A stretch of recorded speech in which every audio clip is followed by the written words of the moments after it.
어서 오세요. 빨간맛 일부 지금부터 시작하도록 하겠습니다. 연휴 이후에 우리 증시 이틀 연속 빨간불 켜주고 있습니다. 더군다나 오늘은 오후로 갈수록 조금 더 강하게 올라오는 힘을 발휘해주고 있는데요. 자, 오늘 장도 오후는 빨간맛과 함께 대응해 보시죠. 키워드에 대한 핵심 전략까지 오늘은 제시해 드리도록 하겠습니다. 먼저 2시 구간 어떻게 흘러가고 있는지부터 체크해 보도록 하겠습니다. 자, 지금 이 구간에서는 2730선을 넘어서 2740선 터치까지 나온 장중 고점 부근에 가깝게 움직임이 나오고 있습니다. 1% 미만까지 상승폭을 줄이기도 했지만 1시 구간 넘어가면서 다시 한번 1%대까지 상승폭을 키운 그 상황이고요. 1.21%대까지 지금 올라온 모습 확인이 되고 있습니다. 시총 상위주들의 모습도 잠깐 확인을 해보시죠. 오전에 잠깐 힘을 내게 했던 반도체 섹터의 전반적인 힘은 빠지기는 했지만 그래도 계속해서 LG 에너지솔루션이 힘을 내주면서 5.66% 시세 분출하고 있고요. 네이버, 카카오 같은 플랫폼주들도 3거래 연속 빨간불 켜주면서 전반적으로 이 대형주에 힘을 실어주고 있는 모습 확인이 되고 있습니다. 자, 이어서 수급적으로 어떤 흐름 나왔는지 확인을 해보시죠. 기관은 연기급을 중심으로 장 초반부터 강력한 매수 우위 포지션을 보여줬습니다. 지금 구간에서 1,400억 원 넘는 물량이 확인이 되고 있고요. 오전엔 좀 갈팡질팡하면서 매도 포지션이 나오기도 했던 외국인인데 오후장으로 가면서 더욱더 그 매수의 강도가 강해지고 있습니다. 780억 원 가까이 지금 넘게 지금 확인이 되면서 강한 매수세가 포함된 지금 오후장 덕분에 코스피의 시세 역시 조금 더 힘을 내고 있는 지금 현재 구간의 모습입니다. 코스닥으로 넘어가 보시죠. 코스닥 장 초반에는 약간 부진한 흐름이 나오기도 했지만 역시 장 후반으로 갈수록 조금 더 안정적인 상승세를 타고 있습니다. 역시 장중 저점보다는 고점에 가깝게 흐름 나오고 있고요. 0.72% 정도 오른 구간에서 움직임이 나오고 있습니다. 900선까지 계속 올라갈 수 있는 힘을 발휘할 수 있을지 지켜보셔야겠는데요. 시총 상위줄의 움직임은 어제와 조금 다릅니다. 혼조세이긴 한데 어제까지 시세를 내줬던 것은 진단키트 중심이었습니다. 하지만 오늘 시전 중심으로 해서 진단키트주는 다소 쉬어가는 모습이고요. 개별적인 모멘텀이 많이 나오면서 전반적인 게임주에 대한 투자 심리가 강해졌습니다. 펄어비스 대표적으로 강한 시세 분출이 되고 있죠. 5% 넘게 오르고 있고요. 카카오 게임즈 역시 순항하면서 9% 넘게 강한 시세가 확인이 되고 있습니다. 수급적으로 어떠한 모습 나왔는지 이어서 체크해 보도록 하죠. 코스피와 다르게 기관은 물론이고 외국인까지 매도로 지금 기울어 있습니다. 제약업종에 대해서도 팔자 공세가 상당히 강하고요. 대다수의 물량은 제조업 쪽에 쏠려 있습니다. 동반 매도세가 확인이 되고 있고 이 중에 개인만이 900억 원 넘게 사고 있는 지금 수급 포지션 확인이 되고 있습니다. 자, 지수 현재 흐름, 수급적인 포지션까지 확인을 해보셨습니다. 자, 오늘 일부에 대한 예고를 잠깐 해드릴게요. 오늘은 조금 특별하게 준비를 해봤습니다. 시장에 대한 키워드를 좀 분석해 볼까 하는데요. 간밤에 국제유가가 7년 만에 90달러 선을 돌파하면서 이에 따라 정유 화학 업종은 어떻게 움직일지 궁금하시죠? 여기에다가 지난해부터 시장을 이끌어왔던 강한 모멘텀, 전기차, 여기에서 파생된 배터리의 움직임에 대해서도 의문 많을 텐데요. 오늘 깊이 있는 이에 대한 분석, 들여다보는 시간 저희가 마련했습니다. 이 코너부터 시작해서 오늘 특별하게 일부 지금부터 출발하겠습니다.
네, 긴급 진단 시간입니다. 올 초에는 이렇게 한 번쯤은 이슈를 깊이 있게 들여다보는 시간이 꼭 필요한데요. 지난해 하반기를 주도했다라고 할 수 있는 키워드인 전기차 그리고 배터리에 관한 자세한 이야기도 오늘 들어볼 거고요. 국제 유가의 급등락이 더욱더 심화되고 있어서 관련된 이 정유, 석유 쪽에 대해서도 어떻게 대응하면 좋을지 화학 섹터에 대한 궁금증도 많이 커지는 그 시기가 요즘이 아닐까 싶습니다. 그래서 오늘 이 키워드 가지고 깊이 있는 인사이트 들어보도록 하겠습니다. 인사이트 나눠주실 글로벌 케미칼과 제약을 집중적으로 분석하고 투자하는 케미칼 에너지 투자자분의 차홍선 대표 지금 스튜디오에 나와 계십니다. 대표님 어서 오십시오. 예, 안녕하십니까. 안녕하십니까. 제가 대기실에서 뵀을 때부터 너무 열심히 준비를 해주고 계셔서 어떤 말씀을 저희한테 해주실지 더욱 기대가 되는 오늘인데 오늘 일단 잘 부탁드리고요. 예. 제가 키워드로 언급을 받은 게 전기차, 배터리, 그리고 석유, 화학입니다. 예. 사실 시청자분들도 똑같은 고민을 하고 계실 것 같아요. 이렇게 핫한 키워드 4가지 중에 꼭 하나를 골라서 지금 투자해야 한다고 한다면 가장 매력도가 높은 쪽은 어딜까요, 대표님? 저는 네.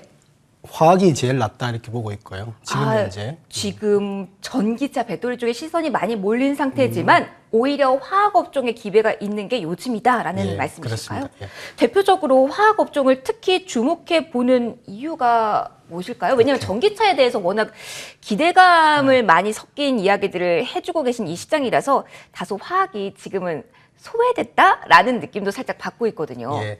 그 서두에서 좀 이렇게 조금만 길게 좀 설명을 드릴게요. 네. 보면은 지금 당초 예상은 뭐 어떻게 되어 있냐면은 그러니까 석유를 100년이었는데 석유를 소비하는 쪽하고 석유를 생산하는 쪽이 있어요. 이렇게 있는데 석유를 생산하는 주요 지역 국가는 중동과 러시아가 있죠. 그럼 석유를 소비하는 국가는 어디냐면은 미국이라든지 유럽이라든지 아시아 국가들이 있어요. 근데 이제 미국은 딱 중간에 위치하고 있습니다. 최대의 석유 생산국이면서 가스 생산국이면서도 소비국인 그런 형태가 되고 있는데 당초에는 어떤 일이 벌어질 거라 봤냐면 지금부터 쭉 2035년은 어떤 해냐면은 이런 소비국가에서 전기차만을 생산할 것이다. 전기차, 수소 트럭 이런 거를 생산하고 석유차는 생산하지 않겠다는 지점이 2035년이고요. 그다음에 2050년에는 완전히 이제 제로로 가겠다는 이런 전략을 갖고 있는데 당초 계획은 그랬어요. 처음에 뭐냐면은 지금 주가 뭐 LG 에너지 솔루션 잘 가고 있는데 테슬라는 지금 이제 한 마이너스 한 30% 정도까지 빠졌습니다. 그러니까 그렇게 돼 있는 상태인데 전기차하고 배터리가 아주 폭발적으로 계속해서 매출액과 주가가 올라갈 것이다. 이렇게 당초 예상했었고 두 번째는 이 전기차 배터리 그리고 수소에 의해서 석유와 가스는 계속 하락할 것이다는 견해였고요. 이거를 원재료를 바탕으로 제품을 만드는 화학은 지금 현재 이런 바이오 플라스틱이라든지 미생물 쪽에서 플라스틱을 만들고 있지만은 그거는 미미한 수준이에요. 1% 미만이기 때문에 계속 화학은 이런 낮은 원재료를 바탕으로 계속 승승장구하면서 매출액과 이익이 올라갈 것이다. 이런 견해가 있었습니다. 여기까지. 그런데 우리 앵커님께서도 말씀하셨지만 네. 지금 유가가 얼마냐 하면은 지금 배럴당 90달러예요. 그래서 계획이 흐트러졌어요. 뭐냐면 테슬라 주가가 고점 대비 30% 빠져버렸네. 근데 오늘 LG 에너지 솔루션은 잘 가고 있네. 딱 그런 거고. 그 다음에 유가를 보면은 유가는 왜 2018년도에 보면은 배럴당 75달러였단 말이에요. 75달러였을 때 그때 당시에 뭐라고 그랬냐면은 트럼프 대통령이 사우디에 증산하라고 난리를 쳤습니다. 그래서 실제로 저 증산을 했어요. 네. 그러면서 유가가 쭉 빠져버려가지고 거의 뭐 쭉 빠져가지고 20달러까지 떨어졌는데 그런데 지금 현재 유가가 어떻습니까? 유가가 배럴당 90달러. 지금 러시아 우크라이나 사태까지 커지면서 그 다음에 이제 가스 가격은 보면은 가스 가격은 북미의 가스 가격하고 예를 들면 유럽의 가스 가격이 틀렸는데 예를 들면은 북미는 지금 5달러까지 MMBTU당 5달러까지 오면 5달러까지 올라왔는데 지금 유럽 같은 경우는 러시아 사태, 우크라이나 사태 때문에 천정부지로 올라가고 있어요. 그래서 거의 배 이상, 그러니까 미국 대비 한 100% 더 올라갔다 이렇게 보시면 돼요. 그래서 그러다 보니까 화학은 어떻게 되냐면 최초에는 낮은 유가를 바탕으로 증산도 잘하고 그다음에 생산도 잘하고 주가가 올라갈 것이다 봤는데 유가만 올라가고 있고 화학은 어떤 일이 벌어지냐면은 85%가 이제 이머징 쪽에서 나오는데 이 수요를 제대로 이머징 쪽에서 지금 경제가 활성화되지 않다 보니까 제품 가격은 못 올라가고 있는데 유가만 올라가가지고 스프레드 줄어들면서 4분기 실적이 줄어든 상태. 자, 결론적으로 말씀드리면 당초 계획하고는 틀리게 석유 가스만 올라가고 있고 곡물 가격만 올라가고 있고 전기차는 좀 빠지고 있고 화학은 빠졌다 이렇게 결론 지을 수 있습니다. 그래서 근데 제가 미래를 설명을 드리는 게 뭐냐면은 2035년, 50년의 그림을 그리면요 이런 그림이에요. 첫 번째는 이 세상에는 전기차, 수소 트럭, 큰 트럭 같은 경우는 수소 트럭이 크게 부흥을 할 것이다. 계속 그러니까 미국과 유럽과 아시아 주도로 끌고 갈 것이다 보시면 될 것 같고. 네. 두 번째는 이제 그다음에 이제 석유 가격은 낮아질 것이다 이렇게 보시면 될 것 같고 그다음에 화학 같은 경우는 그걸 바탕으로 대안이 없는 화학이기 때문에 이 바이오 플라스틱을 할 수가 없어요. 미생물은 네. 다 채울 수 없기 때문에 화학은 계속해서 번영할 것이다. 이런 개념으로 말씀드려요. 그러면은 전기차 같은 경우는 미래 가능성이 많이 이야기되고는 있지만 선반영된 측면이 있고 화학 섹터 같은 경우는 지금 여러 가지 호재를 언급을 해주셨는데 이게 주가에 반영되지 않은 상태다. 이런 점을 지금 강조해 주신 것 같아요. 그렇다면 조금 더 제가 짧게 들어가서 질문을 좀 드려볼게요. 이머징 국가의 수요 증대를 가장 큰 모멘텀으로 화학 섹터에서는 대표님은 보시는 걸까요? 그렇습니다. 예.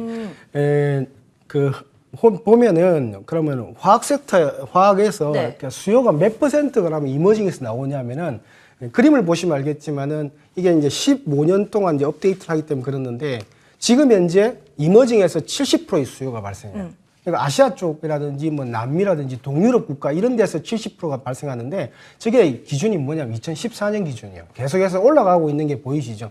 25%, 45%, 70%. 그럼 지금 현재는 얼마 정도 될 것 같습니까? 80%를 넘어가는 거예요. 네. 80에서 85%이기 때문에 화학이 잘 되려면은 화학은 이런 거예요. 예를 들면은 여기 있는 뭐 자동차에 들어가는 내장재라든지 노트북이라든지 그 다음에 흔히들 시장에 가보시면 비닐 봉지라든지 그 다음에 도시락이라든지 이런 거기 때문에 선진국에도 한 개를 사용하지만은 이머징 국가에도 한 개를 사용해요. 근데 78억 인구 중에 선진국이 몇 명입니까? 14억 인구잖아요. 14억 인구에 그다음 64억 인구가 이머징 쪽에 포진돼 있는 거예요. 그러면 어느 쪽 더 수요가 발달되어 있느냐? 근데 계속해서 소득 수준이 올라오면서 계속해서 이머징 수요가 화학 수요의 80% 이상. 거의 예를 들면은 지금 이제 업데이트를 하자면 약 85%까지가 이머징에서 나와요. 근데 주가를 보시면은 지금 현재 경제 상황은 어떻습니까? 그러니까 미국이라든지 유럽 같은 경우는 백신 접종률이 70% 이상 넘어가면서 경제가 많이 풀렸어요. 돌아다니고 있어요. 실질적으로 뭐 감염자 수는 많고 사망자 수는 있지만은 그런데 이머징 쪽 같은 경우는 중국만 해도 코로나 제로 정책이라 해서 성 전체를 폐쇄해버리는 그런 형태도 보이고 있잖아요. 네. 그래서 뭐 중국이라든지 베트남이라든지 인도라든지 이런 동유럽이라든지 중남미 이런 데 같은 경우는 코로나 때문에 제대로 움직이지를 못하다 보니까 이 80에서 85% 수요가 제대로 살아나지 못했던 거예요. 그런데 아까 조금 전에도 말씀드렸지만 이런 상태에서 유가가 좀 떨어져 있었으면 괜찮았었는데 네. 유가는 러시아하고 우크라이나가 그러니까 그 석유 같은 경우는 3대 국가가 러시아입니다. 석유 네. 쪽 생산 쪽. 그러니까 하다 보니까 이게 이제 지정학적으로 문제가 생기다 보니까 유가는 90달러까지 올라오고 네. 예를 들면 에틸렌이라든지 프로필렌이라든지 화학 제품 수요는 이머징의 코로나 제로 정책에 의해서 움직이지를 못하니까 이게 화학 수요는 줄어들고 이렇게 유가는 올라가면서 스프레드가 줄어들면서 4분기가 줄어들었다 이렇게 보는데 근데 그 길게 보면은 네. 지금 보면은 뭐 올해 2022년이라든지 2023년, 4년, 5년까지 계속해서 화학 수요가 계속 늘어날 걸로 이머징 쪽이 살아날 걸로 보기 때문에 지금 현재 4분기 실적에 대해서 걱정할 필요는 없다 이렇게 향후 늘어날 실적을 조금 고민할 필요가 있다 이렇게 보고 있습니다. 그런데 뭐 유가에 대해서도 먼저 저희가 짚고 가면은 오늘 새벽에 90달러 선 돌파가 7년 만에 나왔고 그리고 100달러, 120달러 선까지 전망하는 지금 하우스가 많이 나오는 상황이라서요. 아무래도 화학 섹터의 경우에는 석유에서 원재료를 가져오기 때문에 이 가격 부담을 피할 수가 없을 것 같은데 이에 대한 리스크는 화학 업종 지금 접근에 있어서 고려를 안 해도 되는 건지 궁금합니다. 앵커님 말씀하신 고려해야 됩니다. 네, 고려해야 됩니다. 네. 지금 그림을 한번 띄워주시면 좋은데 네. 그 국제 유가하고 천연가스 가격이 그림이 있습니다. 그림이 네. 있는데 그걸 보시면 좀 되는데 지금 유가 같은 경우는 이렇게 140달러까지 올라갔었어요. 올라갔다가 2018년도에 이제 75달러인데 이 그림입니다. 이게 이제 주황색 그림이 보면은 이제 국제 유가 그림이고 이제 푸른색 그림이 천연 가스 가격입니다. 가스 가격인데 유가가 지금 보면은 한 어제 기준으로 한 90달러까지 올라갔지 않습니까? 그런데 이제 기준을 보면 과거에 보면은 140달러라든지 100불대까지 갔던 유가였고 짧게나마 보면은 2018년도 때, 17년, 18년도 때 그때 트럼프 대통령 집권할 때만 해도 얼마냐면은 배럴당 한 75달러까지 갔었거든요. 네. 근데 지금 이제 유동성, 예를 들면은 많은 미국의 이제 경기 부양을 위해서 돈을 풀었지 않습니까? 4천조에서 4천조를 더 풀면서 8천조 원 정도 돈이 풀려져 있는 상태이기 때문에 유가가 75에서 90달러 간 거는 제가 볼 때는 우크라이나 아니라도 리저너블 했다 이렇게 보여져요. 근데 우크라이나나 러시아 네. 사태 때문에 빨리 올라갔던 거는 사실이었던 것 같아요. 그래서 저는 이제 결론적으로 말씀드리면은 유가가 더 올라가게 되면은, 그러니까 제품 가격에 증가하는 데는 좀 제가 볼 때는 문제가 될 수 있습니다. 이렇게 많은 가격을 이머징 국가에서 많이 이렇게 받아줄 수가 없어요. 그렇죠. 그래서 제가 볼 때는 한 포인트가 맥시멈 포인트가 한 100불 정도로 보이는데, 네. 그 이상으로 올라가게 되면 영업이익률이 떨어지는 경향이 있어요. 그래서 여기서 말씀을 드리면, 근데 이제 2018년도 때 어떤 일이 벌어지냐면은, 네. 트럼프 대통령이 이런 말을 해요. 그러니까 유가가 배럴당 75달러를 딱 찍기 시작하니까 이게 사우디에 증산을 하라고 난리를 쳤었어요. 네. 이렇게 예를 들면 그래서 사우디가 한 1억 배럴 정도가 매일 이렇게 생산을 하거든요. 그래서 트럼프 대통령 요청에 의해서 그때 당시에 그 일산 200만 배럴 정도가 증산하고 네. 실질적으로 보면은 석유의 제 1대 국가가 어디냐면은 흔히들 사우디라 생각하는데 그게 아니에요. 1대 국가는 미국이에요. 스스로도 증산을 해버려요. 아, 그런데 이게 이번에 대통령이 이제 트럼프 시절에는 그랬습니다만 바이든 대통령으로 옮겨가면서 친환경에 포커스를 맞추고 신규 원유 시추 같은 거는 다 지금은 금지된 상태가 아닌지 그래서 원유 생산이 미국 쪽에서는 많이 지금은 거의 감소다 이렇게 봐야 되는 건 아닌지 궁금합니다. 맞습니다. 그것 때문에라도 지금 네. 유가가 좀 더 올라가는 요인은 된 겁니다. 그 트럼프 대통령 때는 오히려 석유 생산을 조금 더 장려하는 그런 네. 분위기였잖아요. 그래서 이제 배럴당 90달러 됐는데 여기가 제가 볼 때는 그래서 밴드로 하면은 저는 유가가 한 80에서 한 100달러 사이 밴드? 그래서 여기서는 횡보할 걸로 봐요. 아, 이 정도 가격에서는 더 치솟진 않을 거다. 예, 왜 그렇게 보느냐면은 흔히들 보면은 이게 유가 자체가 수요와 공급 밸런스에서 움직이기도 하지만 정치적인 요인도 큽니다. 뭐냐면은 이 보십시오. 미국 있고 유럽 있고 아시아 국가들이 있어요. 자, 유럽과 아시아 국가 특히 이제 이런 거를 이제 어떻게 하냐면은 이 석유와 가스도 이제 한 방울이라는 게 좀 어폐가 있긴 하지만 석유와 가스가 한 방울도 안 나는 국가들이 있어요. 그게 어디였냐면 이제 유럽과 중국 네. 이런 아시아 쪽 국가들이에요. 그런데 이 국가들로 봤을 때는 배럴당 90달러에서 100달러를 넘어가게 되면 어떤 일이 벌어지냐면 경제적으로 굉장히 힘들어져요. 그래서 미국한테 요청을 해요. 유가를 좀 안정화시켜 달라는 거예요. 미국은 중간지대라서 참 애매해요. 생산도 1등 국가고 소비도 1등 국가긴 한데 그런데 이제 미국 같은 경우는 흔히들 보면 유럽이라든지 이런 쪽이라보다는 이런 쪽에 같은 편이다 이렇게 보시면 돼요. 그래서 소비 국가이기 때문에 흔히들 보면은 이런 중동이라든지 이런 데에 정산 쪽을 많이 요청을 하죠. 그래서 흔히들 90에서 100달러를 넘어가게 되면 어떤 일이 벌어지냐면은 지금 현재 전기차가 계속해서 잘 올라오고 있는데 유럽이라는 아시아 국가를 중심 전기차 제일 열심히 하는 나라가 어디입니까? 중국입니다. 절반 이상은 중국이 차지하고 있는데 왜 그러냐니까 중국이 석유와 가스가 한 방울도 안 나는 나라다 이렇게 보시면 돼요. 유럽도 똑같아요. 그런 나라들이 필사적으로 할 수밖에 없는 전기차 산업이다. 수소 트럭을 키우고 있기 때문에 만약에 90에서 100달러를 돌파하는 순간은 이렇게 여러 가지 보조금이라든지 석유 쪽에 대한 페널티라든지 이런 걸 하면서 과거에 140불대 그런 붐이 있었거든요. 그러면서 중동이나 러시아 국가들이 조심을 해요. 왜냐하면 유가를 더 올리게 되면은 이게 에너지 쪽에 그러니까 이런 전기차라든지 수소 쪽을 드라이브하는 태양광 폭력을 드라이브하는 결정적인 촉매제가 될 수 있기 때문에 조심스러워한다 이렇게 보시면 될 것 그러면 같아요. 화학 업종에 투자할 때 이 유가의 레벨만 좀 정리를 해보면 네. 100달러만 돌파를 안 한다면 화학 업종에 대한 투자 매력도는 살아있다 이렇게 보면 정리가 저는 좋다고 될까요? 보죠. 예, 지금은, 근데 100달러를 돌파했을 경우에만 정유 산업에 대한 메리트가 생기는 거다?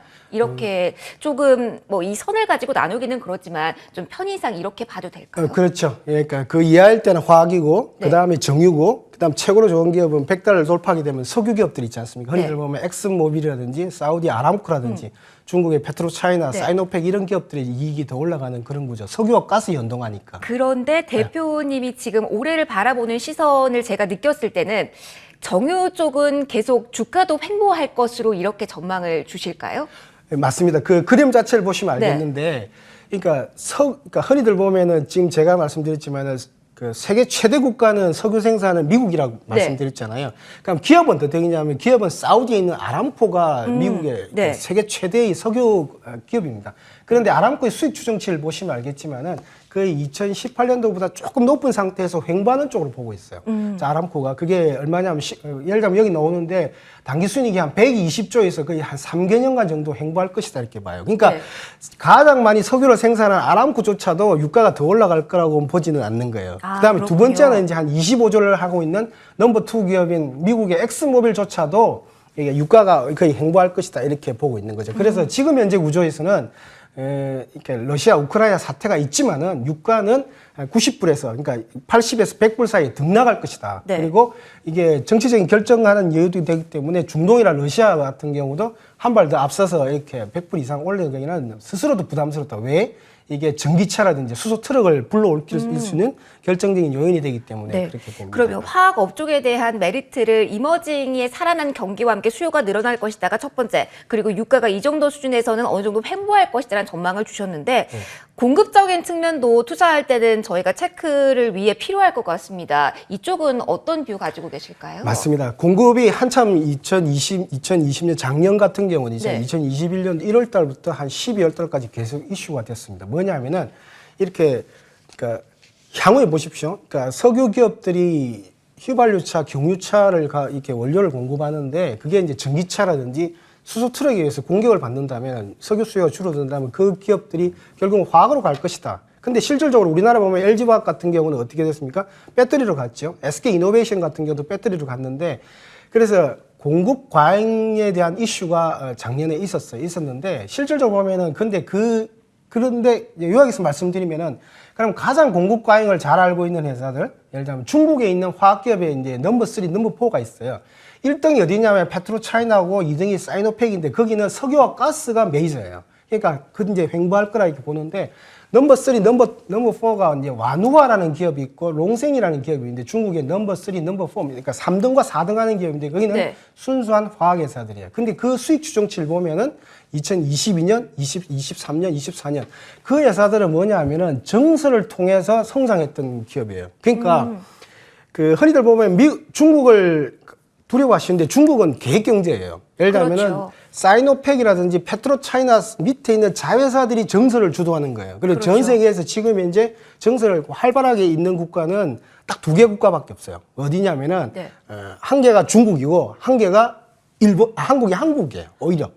왜냐니까 네. 한국이 보면 이머징 쪽에 가깝다 보다 보니까 85% 수요가 나오지 않습니까? 네. 그래서 중국이 제일 많이 정설하고 한국이 정설했는데 저는 이렇게 말씀드려요. 화학은 정설이 곧 미덕이다 이 말입니다. 그러면 증설이 돼야지만 네. 수익이 더 많이 창출이 된다는 그렇죠. 거죠. 예. 와누아라는 그래프 자체 순익 추이를 보시면은 계속 네. 점프업하는 그런 특징을 보이고 있습니다. 롱생도 그렇고 그게 왜 그러냐니까, 그러니까 수요는 강한데 공급이 못 따라가는 거예요. 5% 이상씩 증가하거든요. 그런데 정설할 지역이 중국하고 한국 쪽밖에 거기가 최고 좋은 위치가 되고 있어요. 그런데 네. 그러니까 정설하는 기업을 중심으로 보셔도 괜찮다 이렇게 보고 있습니다. 증설 모멘텀이 있다라는 것은 받아들여줄 수요 국가가 있다라는 의미가 되기는 한데 사실 중국과 한국의 경쟁 관계에 있다고 하면 가장 한국 기업으로는 두렵다고 할까요? 이 리스크 요인 중에 하나가 중국이 가격적인 메리트로 승부수를 띄우는 경우가 많기 때문이거든요. 이런 경우에 대해서는 국내 화학 기업들 우려하지 않아도 될까요? 화학 제품은 네. 가격이 국제적으로 동일합니다. 아, 그렇군요. 운임을 제외하고는 네. 예를 들면 그게 이제 딥식하고 해서 태평양을 넘어온다든지 오. 대서양을 넘어온다든지 이런 네. 가격은 운임 비용만 제외하고는 가격이 거의 다 국제적으로 동일하고 순도도 99.9999% 이렇게 거의 유사하다 이렇게 보시면 돼요. 단 중국과 말씀하신 대로 앵커님께서 말씀하신 대로 가끔씩 그러니까 관세를 부과하는 수는 있어요. 예를 들면 자국산을 더 부응하기 위해서. 그런데 그게 리스크군요. 그것도 많이 줄었어요. 이제는. 그래서 거의 화학 제품은 이제 국제적으로 교육되고 있고 거의 표준화되어 있다는 가격이고 그래서 보면은 이렇게 그런 걸 우려하기보다는 오히려 중국의 수익 추정치를 보면서 이게 공급이 오히려 문제가 되는 게 아니고 오히려 수요가 더 증가하는데 공급이 못 따라가고 있구나. 네. 이제 그런 거를 좀 간접적으로 엿보시는 것도 괜찮을 것 같아요. 그래서 제가 볼 때는 공급이 얼마나 될까는 뭐냐면은 중국 기업들 3번과 4번을 봐라. 3위, 4위 기업을 봐라. 왜냐 1등, 2등 기업은 석유 기업이에요. 페트로차이나나 사이노팩도 화학을 하긴 하는데 그거는 석유 가스 기업이 메이저 기업이고 3번과 4번이 순수한 화학 기업이에요. 순수한 화학 기업의 증설 추이를 보면은 한국 기업들이 어떠한 길을 갈지 그 노선을 알 수 있다. 그렇죠. 그 수익 추정 올라가는 거 보면. 알겠습니다. 이런 팁도 한번 기억해 주시면 좋겠습니다. 화학 업종에 대해서 굉장히 강한 의견을 주셨는데 사실 저희가 연동해서 또 알고 싶은 게 전기차에 대한 이야기예요. 많이 선 반영이 되었다고는 하지만 또 하늘 끝을 모르는 게 주식시장이다 보니까 지금 전기차, 배터리 전반적인 시장은 어떻게 진단하고 계신지도 질문 드려볼게요. 예, 테슬라 쪽 PSR 쪽 그림을 보시면 될 것 같은데 네. 예를 들면은 지금 현재 시가총액하고 매출액의 그 비율을 PS 추이가 있습니다. 추이가 있는데 여기 보시면 알겠어요. 여기를 보시면은 느낌이 오실 건데 보면 2010년도 때 보면은 그러니까 매출액 대비 시가총액 그때 당시 매출이 한 3조 정도 됐어요. 매출액 대비 시가총액이 그때 15배에서 17배까지 갔었습니다. 그리고 나서 한번 쫙 올라간 다음에 어떻게 됐냐면은 이렇게 쭉 매출이 올라가는데 매출액은 쭉 올라갔지만은 거의 테슬라 주가가 얼마 정도냐면 한 10년 정도 거의 횡보를 했습니다. 이렇게.